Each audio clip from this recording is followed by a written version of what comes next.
இன்றைக்கு நம்ம இப்படிப்பட்ட கஷ்டத்தில் வாழ்ந்து கொண்டிருக்கின்ற,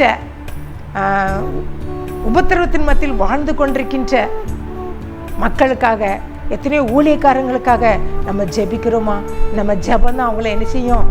தாங்கும், அவங்கள வழி நடத்தும், அவங்கள பாதுகாக்கும், அவங்கள பரிசுத்தப்படுத்தும். இன்றைக்கு இன்றைக்கு நம்ம ஊழியர்களுக்காக நம்ம தங்களை அர்ப்பணித்து, தன்னுடைய உலகம் வேண்டாம், உலக பொருள் வேண்டாம், சிற்றின்பங்கள் வேண்டாம், நான் இயேசுவுக்காக வாழுவேன் அப்படின்னு சொல்லி எல்லாவற்றும் உதாசீனம் பண்ணிட்டு அர்ப்பணித்து கடந்து சென்றிருக்கின்ற நம்ம ஊழியர்களுக்காக நம்ம ஜெபிக்கிறோமா?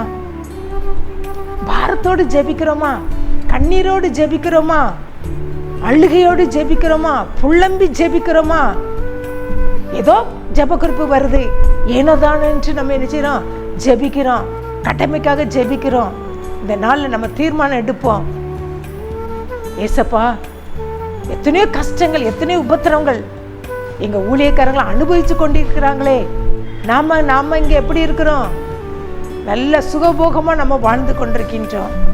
ஆனா எல்லாவற்றையும் வெறுத்து அர்ப்பணத்தோடு கடந்து சென்றிருக்கிற அவர்களுக்காக நம்ம ஜெபித்தாதான் அவர்களுக்கு பாதுகாப்பு உண்டு.